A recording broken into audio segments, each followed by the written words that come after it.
I think this is wonderful timing for your visit, Mary, because yesterday Janet Maslin, reviewing Gulp in the New York Times, said it is far and away her funniest and most sparkling book, bringing Miss Roach's love of weird science to material that could not have more everyday relevance.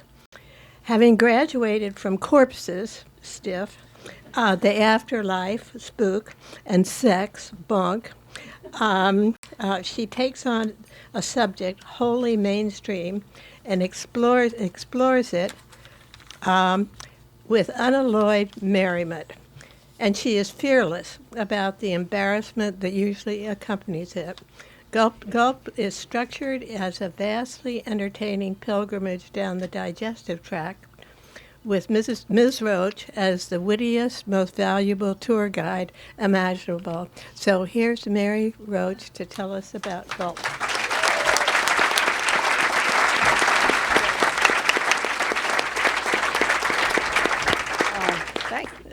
Thank you. This is wow. This is a 300 almost 360 degree. It's like IMAX. This is fantastic. Thank you so much. Anyway, I'm thrilled to be here. I'm the first question that I get, the question I am reliably asked is, when did you get interested in this, and why? Or how did you become interested and decide that this is a place you wanted to go? Because most people, it's the last place that they want to spend any time is in there or anybody else's Alimentary Canal. The Alimentary Canal, just by way of explanation, because it's kind of an old-timey term, the Alimentary Canal. It's everything from the mouth all the way down to what the Mutter Museum's curator calls the other mouth. So just the pie hole and the food chute. So the whole 9 yards. It is around 9 yards, but that's not where that term comes from. Apparently, I don't know. There were lots of things that kind of contributed to my being interested in this topic. But it all began many years ago with an assignment to go to. Well, it was the assignment was flatulence, and I ended up at the Beano Company. And Beano are the people who make those drops that you put on your beans so that they kind of pre-digest. There's the enzyme pre-digest. It's like having a surrogate digester there for you, so you then are less gassy. So I was there, and they had a whole, it's like the Kligerman Digestive Disease Research Center, and they researched this. And it's not that I'm obsessed with flatulence. I know that you may find that hard to believe, because I believe there are 3 chapters that deal with various, there's the smell chapter, there's the volume chapter, there's the flammability chapter. So, but I not that I'm totally obsessed with the topic. What I loved is that there are people who've had to figure out the scientific challenges of studying flatus and flatulence. You have to capture this gas. If you want to look at, say, ways to combat noxious flatus, well, you need some flatus. So I spent time with a guy who invented the mylar flatus trapping pantaloons. And he's this guy, Michael. I'm setting aside Beano for a moment. See, I've already distracted, but I get so excited. So anyway, the Milas flatar. This is this man, Mike Levitt. He's written over the years 34 papers, most of them some decades back, on flatus. All right, so, and I went to see him, and it took him a long time to agree to see me, because he said, even today it overshadows everything else I do. And I thought, okay, tell me a little bit about what else you do. And he said, well, I wrote the book on intestinal stirring, and he went on about the small intestine, and has these little finger-like projections that stir the chyme around so you can better absorb nutrients. And I listened for what I took to be a polite amount of time about intestinal stirring, and then I said, do you think I could see the mylar pantaloons? But anyway, so it all started many years ago at Beano. And while I was there, I was, I don't know if lucky, fortunate would be the right adjective, but I was special enough to have been invited to participate. They were doing a study at the time. And but before I could be allowed to participate, they had to find out whether I'm a producer. that means, do you produce enough to qualify for this particular study? And what they do, so they bring out, again, a Mylar bag, and you breathe into it, and I can explain why. But anyway, so it was this whole, there was equipment, there was a whole sort of scientific method involved to see if, in fact, well, first I had to see if I'm a producer, and I will share with you that I am a producer. I believe my husband is an executive producer. He's not here tonight. Anyway, so that's how. The magazine I was writing for they reined me in. They just wanted the facts, like, well, what foods should people avoid, and the kind, which all right, that's fair enough. That's useful information for people, and like, what do I do if about the smell or whatever. By the way, okay, I have to say on that topic, the world's most quotable gastroenterologist is here tonight, Mike Jones. If you've read the book, all the best quotes are Mike Jones. And Mike, where are you? There you are. Yeah. Okay.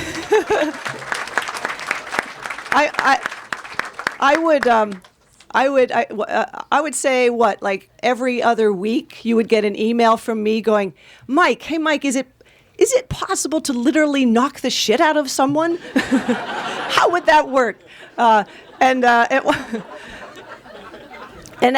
would also call him with more serious questions. And I did bring up, we were talking about approaches for if somebody has really, really noxious flatus. Well, what are some things that they could do? And they could avoid red meat and sulfur-containing cruciferous vegetables. And there's some sort of underwear with activated charcoal. There's all kinds of things you could do. There's a pill you can take, Devrom, whatever, blah, blah, blah. And so we're talking, and then Mike goes, honestly, when I get a patient who asks me something like that, asks about that, I just tell him to get a dog. Isn't me. I owe a great debt of thanks to Mike Jones. So, and I may be at a certain point. Wait for the Q&A. I'm going to bring Mike up because he'll have answers to questions. What happens with this topic, particularly on talk radio, is that they open up the phone lines, and I get a lot of I have a mucoid intestinal plaque, and I'm like, I'm not an MD. I don't even have a BS, let alone an MD. So I'm sort of out of my realm. So Mike will be joining me up here for we're going to have fun with the Q&A, but, hang on. Okay, so, I guess I can't really, I should stay here, right? Okay, I should stay. I have a leash. Oh, I'm being videotaped, okay. Oh, okay, I hope they don't mind that I said shit. Sorry. Alrighty. Okay. So one of the challenges I face with the book, like this, is that I want to find a kind of a place to go, and I want a narrative setting and dialogue and people. And when it's the inside of the human body, it's tough to have that. So I would have to, especially, and then for example, okay, there's a chapter about the rectum. And the rectum is essentially handy. It's a storage facility, and it's something that allows us to. It's sort of a force for civilized behavior. Anyway, and I thought, well, who might have an interesting perspective on the rectum and its wonderful abilities? And I put in. I put in a call to Paul Verkey, the Officer of Public Information at the California Department of Corrections, because prisons have a serious problem with smuggling, and often rectal smuggling. And what gets smuggled is cell phones, so that some of them now have gotten quite large. So I fully expected to call, when I would send this, I sent this email, and I even have the email here, and it was like, I'm an author working on a quirky biography of the Alimentary Canal. I'm interested in profiling the impressive storage capacities of the human stomach and rectum and the practical applications and challenges arising therefrom, blah, blah, blah, i.e. concealment of contraband. And so I sent that off, and I tried to sound very professional, and incredibly, he wrote back and he had arranged an interview with various people, one of whom an inmate who was quite notorious for his abilities. And not only did he say, yes, you could come, but he said, would 4 hours be enough time? And I'm like, to talk to a stranger about his rectum? I think so. I think so. So that was I've never spent any time in a prison, and it was I have to say it was an unusual afternoon. I went across. They took me across the yard to the office, and they were going to call this guy Rodriguez, which is not his real name, understandably. And I'm sitting in an office waiting for Rodriguez to show up for the interview. I don't know anything about this man except that he's well known for his contraband talents. And so I'm sitting, and there's a guy at the desk. I said, so by the way, what is this gentleman incarcerated for? And he said, what's his number? And he typed it in and turned the monitor to face me, and there in capital letters, blinking, it says murder. And I'm looking down at my list of questions. One of them says, might hooping, that means keystering, smuggling, might hooping be a form of what the Journal of Homosexuality calls masked anal manipulation? And, I thought why I'm going to ask this man, we're going to sit alone in a room, this murderer, and this is going to be a really weird conversation. But in fact, because it's really a part of life there, and it's not, it isn't considered particularly odd, it's just what people do. So it was one of the most interesting conversations I've ever had. And this is why I love to do books like this. So what I'm trying to say here is it's not just about this is how the stomach works. I mean, there is of course a lot of that, but things are explained and questions are answered. But it's as much about people as it is about body parts. Is what I was going to get at. And I really there are branches of science that I did not know existed. For example, there's a science called oral processing. And that is just essentially your mouth it's like a Cuisinart. It is a food processor, and it's a very, very, very sensitive and talented one. For example, and the other thing I love is that everything the kind of the assumptions and the impressions people have of their body parts are often 180 degrees wrong. Like teeth, people think are kind of dumb mallets. Like your teeth are just these dumb grinding tools.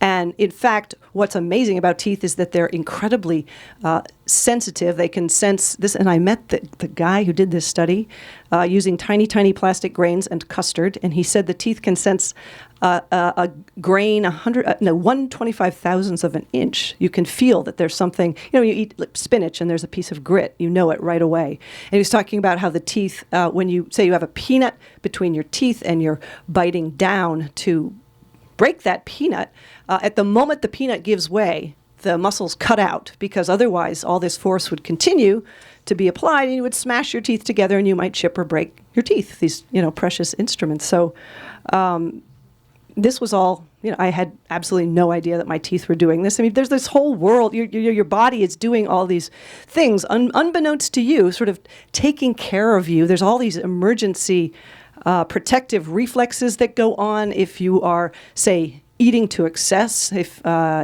competitive eaters, for example, would be some people that are they're taking in so much that you would think that they would rupture their stomach. You would think that stomachs would rupture. In fact, it is really hard to rupture a human stomach.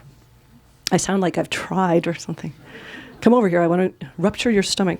But there's these emergency ditching measures, like the most simple being the transient lower esophageal sphincter relaxation, which is the burp, which is just like let's ditch some of that gas. We've got a lot of pressure building up. Let's get rid of the gas. If you push forward, if you continue eating and eating and eating, the next protective reflex mechanism would just be regurgitate. We're going to empty this out, and it's because you don't want a rupture of anything along that tube, because the whole alimentary canal, it's almost more like outside you than you, because there's putrefaction going on, there's bacteria. You don't want that stuff meandering into the rest of your body. So it's like it's kind of like an offshore gambling zone or something. It's sort of off unto itself. So there's a lot of protective mechanisms. If you have a blockage and things stop moving and piling up, to keep, to prevent a situation where you have a rupture, like the whole system, like the foreman kind of goes like, hold up, no more, like shut the whole thing down. And it's this pretty miraculous setup that we all have. So what I'd love to do with the book is simply I'd love, for it to be a fun read and entertaining, but I would love to replace a little bit of the revulsion that everyone has for their own insides with a little bit of of curiosity and maybe even respect and awe. So that's sort of what I was all about with this book. And I find the taboo nature of the, not just the shit part. I did it again. Not just that part, but even just the mouth. I mean, to me, saliva was what I found saliva to be, particularly there's two kinds, and the one that's kind of mucoid and slimy. That it's a universally repugnant substance, but only when it's outside of our mouths. We're fine with it. We're drinking it all day long, and yet as soon as it's outside the mouth, it becomes this object of revulsion. And there was a researcher at University of Pennsylvania who did these studies on that phenomenon and on the boundaries of the self, and how if body products are inside you, you're okay with them. He had this study where there's a bowl of soup, and you imagine it's your favorite bowl of soup, and you imagine eating that, and how likely would you be to enjoy it and to eat it, and people are like, 100%. And then now imagine spitting in that bowl of soup, and it's your saliva, and your saliva is going to be in your mouth shortly, but nobody was like, oh, no, I won't eat that. And it makes it really difficult for saliva, for oral processing and saliva researchers, because there was one study this guy in the Netherlands was doing, where he was looking at saliva has a substance that's an enzyme called amylase, which breaks down starch and starts the digestion process in the mouth. And he was looking at how that process enhances flavor in the mouth. So, but he wanted people to taste this custard, before their saliva was added and after. But he couldn't just say, could you spit in there? Because then they wouldn't go near it. So he had to pretend to be doing this for another reason, take a sample of their saliva, go away, and then in secret, like a spiteful waitress, add it in and never tell them. He said, of course, this was years ago. I'd never do that now. But the other thing that was amazing to me about saliva and the whole inside the body and outside, Paul Rosen, this researcher, had mapped the microanatomy of the self, like the boundaries, when it's on the lips, you're okay with it on your lips, so I guess the self extends to there. Now, what if you stuck your tongue out with food on it? Would you then be repulsed? No. All right, so it extends to there. And then he talked about you extend the boundaries of the self to include your loved ones, like you're not revolted by your lover's saliva or your baby's body products. So we consider our loved ones part of the self, and this was almost sort of philosophical. We're talking about spit, and it became this kind of philosophical discussion, and that happened as well with. There's a chapter about fecal transplants, which are a pretty effective way to treat chronic C. difficile infection and possibly some other inflammatory bowel diseases. But anyway, talking about the microbiome, all these bacteria you have inside yourself. The statistic that gets tossed around is 9 cells of them to 1 of you. And this doctor I was speaking with in Minneapolis, Dr. Korutz, who does some of these transplants, he said it's almost a philosophical question of who owns whom. It's not accurate to say, oh, they're in me. No, they are you. It should be considered almost like another organ of the body, but it is. Anyway, so the whole trip down the canal, I would like, the other reason I said Alimentary Canal is just I thought I'd like to kind of impart this sense of a trip to an exotic locale, a cruise down the Danube. I don't know, it shouldn't be so off-putting and upsetting. It's your own body, folks. And I'm hoping that that a little bit of that sense of fun and exploration will come through in the book. And I'm going to see. I think I might do questions because people are going to. I can. Let me see. Oh, I think I'll close with. Just to comment on the publicity efforts for this book, which have occasionally been challenging. Not so much for me, but for my publicist, who's very professional. Okay, and she set up this media lunch months ago where she was inviting in New York lots of magazine, newspaper people, sort of long lead time, and we were all going to sit down and I'd talk to folks over lunch. And so I wrote her an email. Hi, Erin. Should I tie the content of the talk and the book to the menu for the meal? It would be easy enough. Just make sure there's beans on the menu so I can predict what will happen in about 5 hours.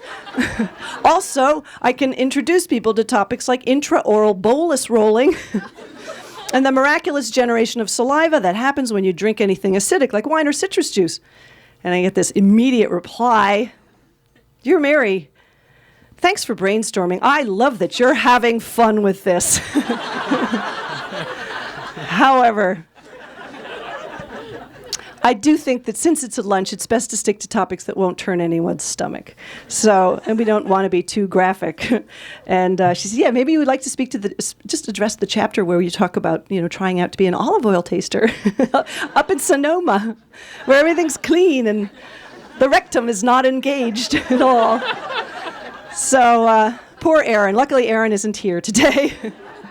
And we can talk about whatever we want. So I would like to, and Mike, do you want to come up for the Q&A at least to just join me? And I don't want to inflict, if you have a mucoid intestinal plaque, please don't ask Mike what to do with your mucoid intestinal plaque. But I just feel that you could add a, all right. Oh, I guess we have to kind of stand near the video. Is that right? The camera. Okay. So anyway, anything between here and here is, there's also historical stuff in the book. But what would you like us to talk about? Do you have questions, or just about the book or writing or whatever you want? Our private lives, really, anything. I have a question. I haven't seen the book yet. I love your work though, and it's really entertaining, and you bring such a fresh face to science. Did you focus at all on developmental phenomenon like the child's evolution of bowel control and the toilet training and all the psychodynamic pieces of that, constipation, which is a big problem. Right. Well, that's a good question. I did talk a little bit about, I guess, paradoxical sphincter contractions. That's sort of a kid thing. We could go to kid and adult. There's not a lot about developmental aspects. But one of the things. Is it more in kids, or is it just equally kids and adults? It's very common in kids. Yeah. But then they tend to outgrow it. Right. But then there's a subset of Right. it that carry it into adulthood. Right. And then there's a subset of adults who kind of untrain themselves Right. and learn bad habits. Right. Well, you asked about constipation, and there's like a really interesting phenomenon where for the folks who are the one more thing crowd, as Mike puts it, like that always have something else to do, even though they've got the urge to go, but they're like, I'll do that later. Or this is the public restroom, I don't want to use it. So, but then they develop this clenching rather than the opposite. So that becomes a problem because they just do it routinely, and it's called, and I love this term, paradoxical sphincter contraction. Yeah. One more thing. Yeah, one more thing. Thank you. Yeah, sure. You mentioned the fecal transplants. It just got a lot of publicity because I think a study just appeared in the New England Journal of Medicine. Right. Did you cover and if I remember the news coverage properly, that it took a long time for scientists to sort of figure out, people knew about it, but it was sort of practiced off-label. Right. And did you cover that, Yes. the evolution of that science? I'm curious to hear that story. Yes, I did. I spent some time with Alex Korotz in Minneapolis, who's done a lot of work in this area. And the very first fecal transplant was back in the 80s, Ben Eisenman. And he described it, I corresponded with him, and he said, back then, if you thought something might work, you just tried it. You just did that, and it seemed to work. But I was interested in like how is it that it's taken so long? And I was thinking, it's just the ick factor. Like people think, man, to take someone else's fecal material and put it in someone's human body just seems sort of like it should be illegal. People have a profound intuitive reluctance to consider that, except if you have chronic C. diff, then infection, then you're like, bring it on now. I mean, I don't give a shit. So, but he said, what Dr. Korut said was, it wasn't just the ick factor, it's also the whole structure of the health system. Okay, what's the billing code for that procedure, and how much do we charge for the shit, and who's going to pay for the toilet hat? This is he said literally his what is the IRB? The IRB. He said it was this document like this for a very simple. We're talking take some shit, put it in a blender, essentially, run it over to where the patient is, take a colonoscope, put it in there. Boom, cured. It's very simple. But he said, at one point they sent it back, and there's this thing called a toilet hat, which costs, 50 cents? And they said, who will pay for the toilet hat?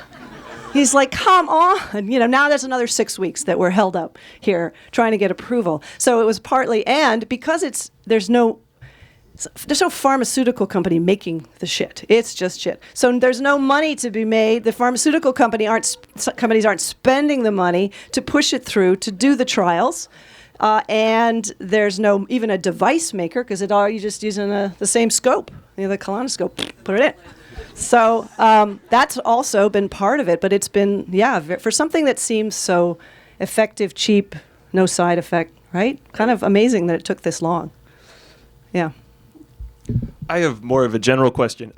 Maybe in this book, maybe in other books, was there a story or an anecdote that was just too weird or too gross to your publisher, or just because you explore all these weird, wonderful subjects, and I imagine that at one point someone said, that's too much. So is there something that you can talk about? Yes, indeed. But I should say, who's going to be watching this video? Where will this be shown? And it's on the internet. Oh, well, okay. All right, then. Well, then. Okay. Well, there is, my editor, Jill Bylowski, a wonderful editor, very rarely says, Mary, this is just too gross / immature / not funny. She's very good. What she does, she's right. But there was one thing where she just she's like, no. Just a simple no. And this was for Bonk, and I was in Egypt. There's a man who studies reflexes, particularly reflexes that have to do with sexual intercourse. And he was going to somehow, he said, demonstrate some of these reflexes of sexual intercourse. I'm like, how is he going to? I don't know what this man has in mind, but he apparently had a volunteer, a woman who was going to demonstrate this.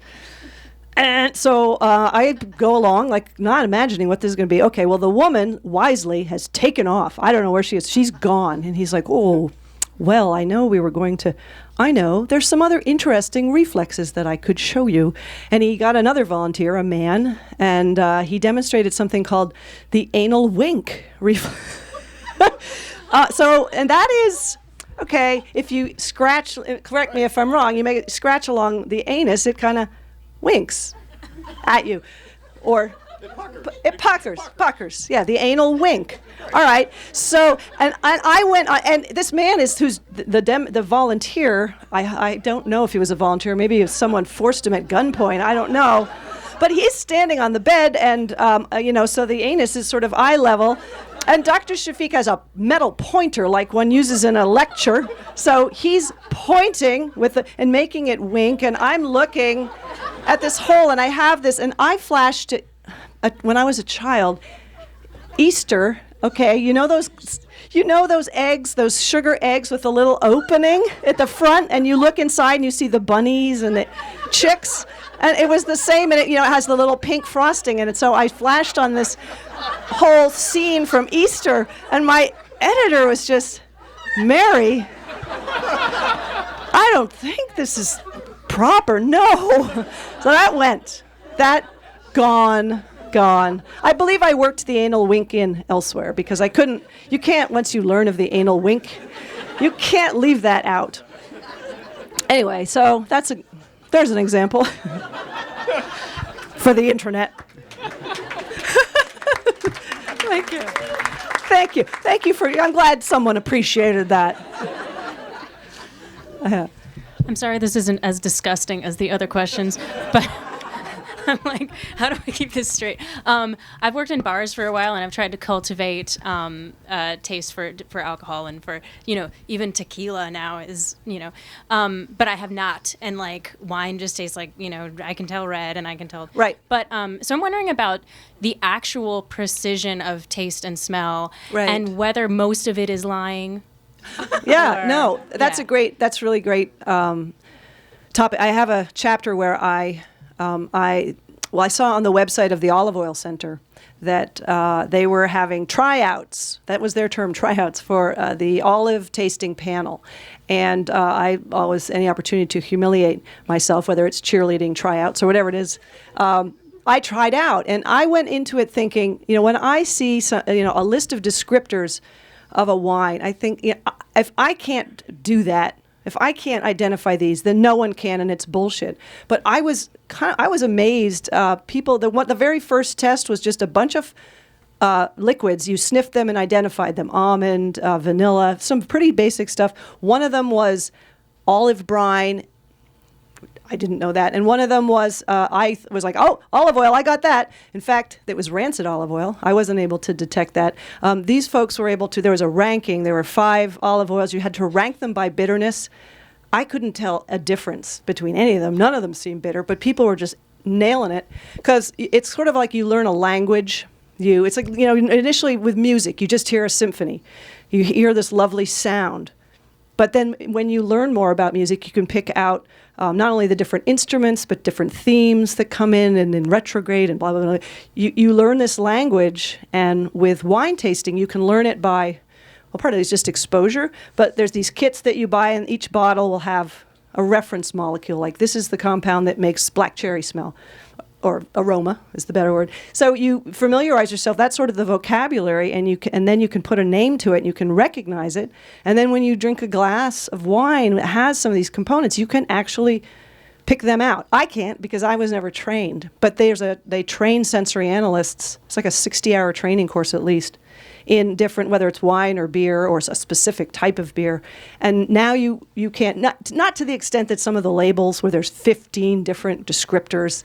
That's just marketing. But that I was blown away by how much, how specific people could get with these olive oils in smell. Like this woman who's a sensory analyst, she's kind of a, sort of like, it's like a forensic. She's called in if somebody makes a beer and it just has some weird, like it smells hospital-y, whatever. That's an actual term, hospital flavor aroma. She can go, oh, okay, you were using chlorinated water at some point when you shouldn't have, and that's, so she's like a forensic industrial consultant, where she, just by smelling and tasting, she can identify defects and knows what caused them. And it blew me away, because anything I eat or drink, I'm like, it's yuck or yum. and that's where you start. That's sort of kindergarten. And then you learn. So I was prepared to think this is all bullshit, but it's not. There is some bullshit for sure, but not to the extent that you would think.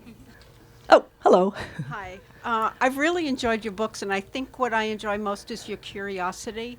But when I read the books, I wonder, how do you get access to these experts and their labs in the universities? I imagine Right. some of the phone calls and emails are a little odd to begin with. So I was wondering if you could talk about, how you find get- the people and How I get their- access? And how you get Yeah. access. Well, generally speaking, people are incredibly generous and free with their time. It's amazing. There are some people, for example, if you're an oral processing scientist, you don't get a lot of calls from people saying, I want to spend the whole afternoon and I want to know everything you do. They're like, you do? My wife doesn't want to hear. My kids don't want to hear. I'm so excited. Come on down. And you actually can't get them to stop talking. And it's wonderful. But there are, my problems happen when it's places like NASA, where there's certain, they've got reasons, they've got protocols, they're taxpayer funded. They don't want to take a chance with someone like me. So then I have to start, it's a sort of a process. I find if you ask people 3 times, eventually people don't like to say no, so you can kind of wear them down. That's one strategy. You can also, if someone says no, you can kind of say, well, Why are you saying no? Are you worried about your quotes? Do you want to fact check the material? Is there some way I can make this comfortable for you? Because often it's just a fear of the unknown. I don't know, what's she going to do? What's she going to do with this information? What's it going to be like? Is she going to describe my shirt in a mean way, or whatever it is? So I'll try to do that. But sometimes you just move on to someone else. Somebody just is too busy, or they. But usually people are really great. They're really very cooperative and incredibly generous. Yeah. I'm sorry, this isn't a gross enough question either, but is dinner at your house different now? Do you let... Is dinner different? And you sort of, do you look at food the way you did at that possible media lunch? Well, beans, wine, acidity. Dinner, a meal with me, it's not different for me, really, but I have turned into one of those... today at lunch, I was with a reporter, and we were eating we were at the Hamilton having this wonderful Japanese food, and I was saying, I like eating rice and saying, bolus rolling in your mouth. Have you ever seen a sushi chef, the way they kind of take a freeform blob, and they kind of quickly and incredibly adeptly turn it in, roll it into a bolus? Well, that's sort of what your tongue is doing. So, she's trying to eat her lunch. So I can be sort of an annoying mealtime companion. Okay. I think you sound as if you're immune to disgust. And I wonder if you could, I have two questions that are both related to that. One is whether you could give some historical perspective for yourself about that. And second, for this book, were there any aspects of your research that challenged your disgust tolerance? Okay, yes, very good question. I am pretty much immune to disgust, although there is one thing that reliably interrupts my meal in a terminal way, and that is if I'm eating okra. And Chris Kimball just told me last night that, in fact, it's poorly prepared, that you could avoid this. But I don't know if this is a term anyone else knows. My husband uses this term, okra snot. Okay, that, you go to eat the gumbo, the strand comes up with the spoon. I'm done. I'm just done. That is, and it kind of looks like unstimulated saliva. So now I have that additional association. So no, I'm not immune. But usually my curiosity trumps any sense of revulsion, because it's what I'm learning. I'm also learning about it as I'm seeing and potentially being disgusted. So I kind of forget about the ugly side of it and just focus on what is incredibly fascinating. Yeah. That's it? That's it. Okay. Thank you. Thank you so much.